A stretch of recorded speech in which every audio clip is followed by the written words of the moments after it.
Salut tout le monde, alors on se retrouve aujourd'hui pour un nouveau bilan lecture. Aujourd'hui on va faire le bilan de mes lectures du mois de janvier et du mois de février. Enfin en tout cas d'une bonne partie du mois de février. Alors comme vous pouvez le voir, je suis encore une fois dans un autre décor puisque je suis chez mes parents pour cette semaine. Du coup je suis devant ma bibliothèque de quand j'étais ado, qui est assez important pour moi évidemment et qui... évidemment, rappelle aussi beaucoup de souvenirs dans mon passé de lectrice.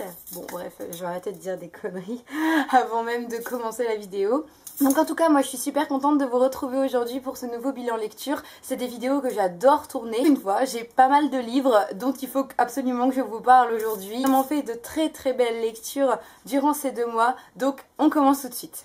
Alors, si vous vous souvenez, je vous avais déjà parlé de quelques livres dans ma dernière vidéo bilan qui était en fait un bilan update lecture. On savait pas trop ce que c'était et grande nouvelle, je les ai terminés. Enfin, le premier dont on va parler, c'est Le ciel est partout de Jandy Nelson. Donc je vais vous remettre la couverture puisque je ne l'ai pas avec moi aujourd'hui, je l'ai laissé à Paris. C'est un bouquin Young Adult qui a été publié par Gallimard Jeunesse dans la collection Paul Fiction. Comment vous dire, dans ma précédente vidéo, je vous en avais parlé, je vous avais dit que j'étais en train de le lire et que je l'avais pas encore terminé. Et sur le coup, j'étais vraiment sceptique. C'est-à-dire que j'avais commencé le livre, bon, je le lisais quand je pouvais, j'y accordais pas forcément plus d'attention que ça. Pour moi, c'était vraiment ce genre de lecture qu'on fait, pas par obligation, parce que le mot est un peu fort, mais bon, parce que je l'avais acheté et parce qu'il fallait que je le lise et je me disais que ce serait bien que je le lise. Voilà. D'ailleurs, je vous verrai que ça m'a fait le coup plusieurs fois pour plusieurs livres dont je vais vous parler aujourd'hui et finalement, j'ai adoré ce bouquin. Donc je vous rappelle vite fait l'histoire de Lenny, une jeune adolescente qui vient juste de perdre sa sœur Bailey, morte de façon absolument tragique et dramatique et foudroyante. Et Lenny, en fait, quelques jours après, rencontre Joe, un musicien qui vient juste d'arriver dans son lycée. Et en fait, elle tombe très rapidement amoureuse de lui et elle se demande comment elle a le droit de tomber amoureuse alors qu'elle vient juste de vivre la plus terrible des épreuves. On tourne vraiment autour de cette question du deuil et de l'amour et des sentiments contradictoires qu'on a le droit de ressentir. Et j'ai vraiment trouvé ça hyper intéressant. Enfin, de base, j'avais trouvé ça hyper intéressant. C'est pour ça que je m'étais acheté le livre. Et sauf qu'au début, je trouvais que c'était pas hyper bien exploité. Enfin... je sais pas, je trouvais ça superficiel, un petit peu comme si l'auteur se contentait de rester à la surface sans vraiment plonger au cœur des problématiques. Elle faisait que les effleurer du doigt et j'aimais... enfin, c'est pas que j'aimais pas, mais je trouvais pas ça... je trouvais pas ça hyper profond, je trouvais ça dommage en fait de pas être allé jusqu'au bout parce que c'est des problématiques qu'on connaît tous, c'est des problématiques qui nous touchent tous malheureusement. Donc je trouvais ça vraiment dommage de pas aller jusqu'au bout. Et en fait... je retire tout ce que j'ai dit parce que passé la première moitié du bouquin, mais j'ai été transportée par ce bouquin, je crois qu'il n'y a pas d'autre mot. Enfin vraiment, je me suis vraiment prise au jeu et je me suis vraiment laissée emporter et mon Dieu, mais qu'est-ce que c'est beau, qu'est-ce que c'est émouvant. Bon alors c'est sûr, ça reste un bouquin, Young Adult, tout ce que vous voulez, ça reste... quelque part, enfin pas nier, mais vous voyez ce que je veux dire, ça reste mignon et plein de bons sentiments, mais c'est tellement beau. La traduction est vraiment super bonne, il faudrait que je regarde le nom du traducteur, j'ai pas le bouquin avec moi malheureusement, donc je peux pas vérifier aujourd'hui, mais vraiment je me suis vraiment laissée prendre par ce bouquin et j'ai vraiment aimé ça. Il était magnifique jusqu'au bout, le style était vraiment beau. Et il faisait appel en fait à des émotions mais tellement magnifiques et qu'on pense ne pas forcément pouvoir retrouver à la lecture, et bien si. Donc vraiment, si ce genre de problématique, si ce genre de questions hyper profondes, si j'ose dire, métaphysiques sur la vie, sur la mort, sur l'amour, sur tout ce qu'on peut ressentir... dans ces moments-là vous intéresse, je vous conseille de le lire. Après il se lit assez rapidement, c'est un poche, je veux dire il fait quoi, 400 pages, 300 pages, 400 pages, vraiment, mais je vous conseille de le lire, je vous le recommande parce que vraiment c'était vraiment magnifique. C'est que l'auteur est vraiment capable de déployer une palette d'émotions mais incroyable et toutes rattachées en fait à l'histoire et au cheminement du deuil, donc que ce soit le déni, la colère, la rage, la dépression, le chagrin, la joie, l'amour, enfin tout ce que vous voulez, tout ça elle le rattache au deuil et je trouve ça vraiment hyper intéressant de sa part et hyper psychologique. Après c'est écrit aussi avec une finesse et une douceur et une délicatesse En fait, au début, le personnage de Lenny m'a un petit peu énervée parce que... Enfin, c'est pas qu'elle m'a énervée, mais au départ, je l'aimais pas trop, j'arrivais pas à m'attacher à elle, j'arrivais pas à me reconnaître en elle. En fait, au fur et à mesure que l'histoire avançait, au fur et à mesure de l'avancement du livre, mais vraiment, je me suis un petit peu retrouvée dans ce qu'elle ressentait. Je vois vraiment, en fait, comme un livre qui est vraiment magnifique et à mettre entre toutes les mains parce qu'il parle vraiment d'un sujet qui est tabou. En tout cas, c'est un sujet qu'on n'aborde pas souvent et surtout qui est pas forcément toujours abordé dans la littérature, en tout cas la littérature young adult, qui est assez édulcorée de ce point de vue-là. Enfin, pas du point de vue, pas dans le fait que la littérature young adult ne va pas parler de la mort, c'est pas ça que je veux dire, c'est que la littérature young adult ne va pas forcément se concentrer toujours sur les émotions les plus profondes que peut ressentir un être à l'annonce de la mort de quelqu'un qui lui est cher. Enfin, moi, c'est comme ça que je vois les choses. Une dernière chose que j'ai adorée dans ce livre, ce sont les poèmes. Je ne vous spoile pas, je ne vous dis pas ce que c'est. Si jamais vous avez lu le livre, vous saurez de quoi je parle, mais j'ai trouvé que c'était une idée, mais tellement géniale. J'ai trouvé ça tellement beau. Donc voilà. Gros coup de cœur pour moi, pour Le ciel est partout, vraiment. Alors ensuite, le deuxième livre dont je vous avais parlé dans cette vidéo bilan update lecture, c'était A Suspicious River de Laura Kasich. Pareil, je l'ai terminé, mon fameux bouquin du métro que je ne lisais que dans le métro. Je l'ai terminé et oh mon dieu, quelle claque. Déjà, pour redire les choses, donc A Suspicious River, c'est l'histoire de Leila, donc une jeune réceptionniste qui a 24 ans et qui travaille dans un motel aux États-Unis. Donc la vie super, c'est-à-dire que Leila est mariée, elle travaille la journée au motel et le soir elle rentre retrouver son mari à je ne sais pas quelle heure. Voilà, donc clairement elle s'ennuie dans sa vie, pour ne pas dire elle s'emmerde. En fait un jour elle fait la connaissance d'un homme qui vient la voir à l'hôtel et celui-ci lui demande s'il peut avoir un petit supplément avec le prix de la chambre et donc Leila commence à se prostituer. Leila commence à offrir ses services à tous les hommes qui viennent fréquenter le motel. Et en fait, c'est le début d'une descente aux enfers, mais infernale. En fait, le bouquin alterne entre le passé de Leila, qui a un passé véritablement tragique, et son présent, qui glisse aussi, lui, vers le tragique. Et c'est inéluctable, en fait. C'est-à-dire que nous, en tant que lecteurs, on est là, on assiste à sa déchéance, on assiste à sa descente aux enfers et on ne peut rien faire. On assiste à sa chute, c'est comme si elle chutait dans un ravin, mais un gouffre sans fond et qu'on pouvait pas la rattraper. Enfin, c'est vraiment horrible. C'est vraiment ce que j'ai ressenti, page après page. J'avais l'impression qu'elle s'enfonçait de plus en plus dans les ténèbres et j'avais l'impression que moi je pouvais rien faire, je pouvais juste la regarder et jusqu'à la fin en fait on voit vraiment l'auteur qui déroule le destin de Leila jusqu'à la dernière page et on se demande qu'est-ce qui va lui arriver et voilà bam à la dernière page on a la réponse. Donc évidemment je vais pas vous dire ce qui se passe à la fin et non ce n'est pas si évident que ça. C'est que ce bouquin là il m'a vraiment touchée déjà parce que j'adore Laura Kasich, je vous l'avais déjà dit et d'ailleurs ma vidéo sur elle je vais pas tarder à vous la faire je pense parce que vraiment c'est un sujet qui me tient à cœur, c'est une auteure qui me tient à cœur.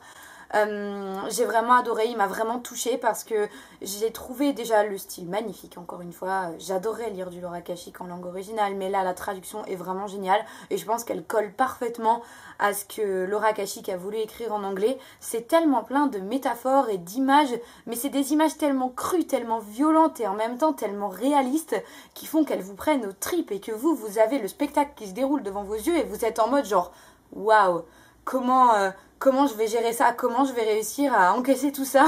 Et c'est vraiment la question qu'on se pose en lisant ce bouquin, c'est comment je vais réussir à encaisser tout ça. Enfin vraiment moi je l'ai vécu comme ça, c'est vraiment un bouquin qui m'a prise au plus profond de moi-même, enfin a fait appel à des choses complètement...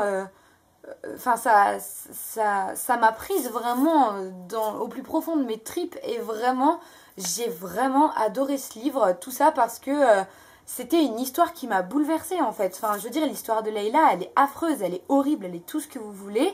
Il lui arrive que des trucs abominables et même quand on croit voir une lueur d'espoir ou de lumière, et bam, le destin arrive et vous rappelle gentiment à l'ordre et vous dit ici, c'est pas le paradis, hein, c'est juste la vie. Je vous en reparlerai dans ma vidéo spéciale sur Laura Kasich.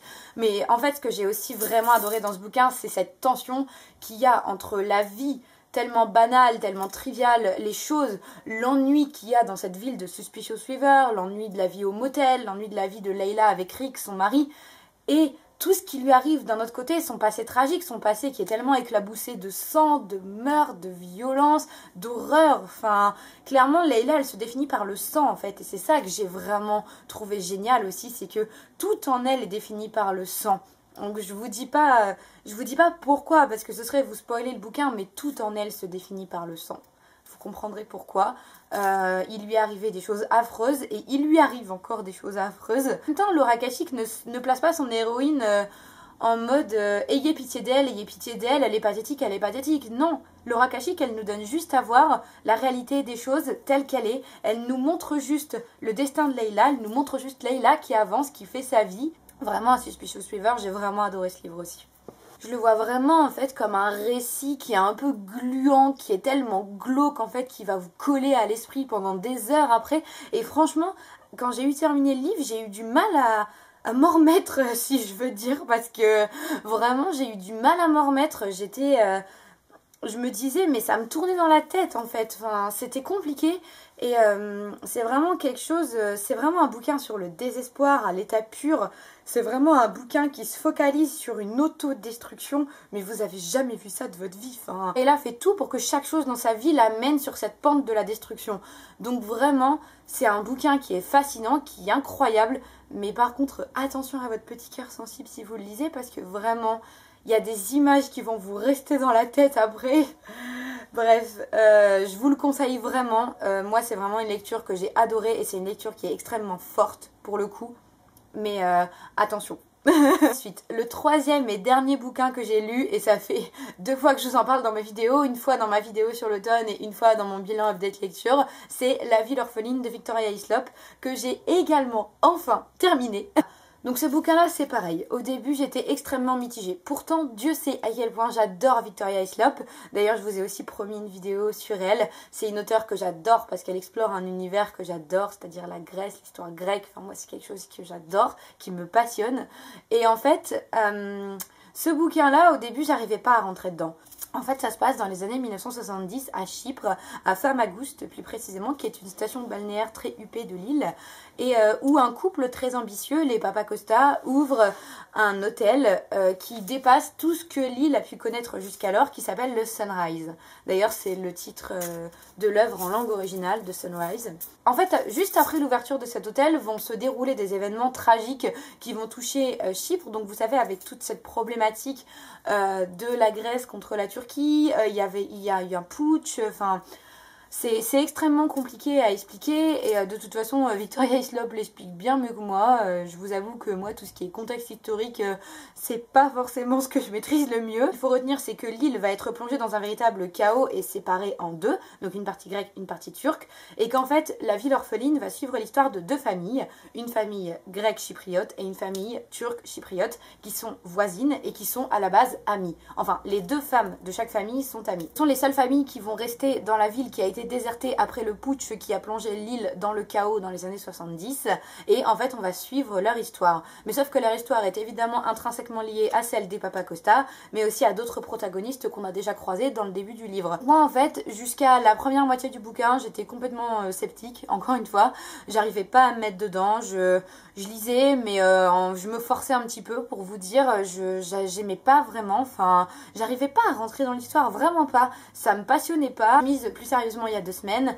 et là je l'ai dévoré jusqu'à la fin, c'est à dire qu'une fois cette première partie un petit peu lourde à passer avec tout le contexte historique, tout ça, mais après tous les événements s'enchaînent et vous vous laissez entraîner encore une fois par le destin des personnages et waouh, genre à la fin vous arrivez à la fin du livre et vous êtes là, ah d'accord. Ah, c'est comme ça que ça se passe.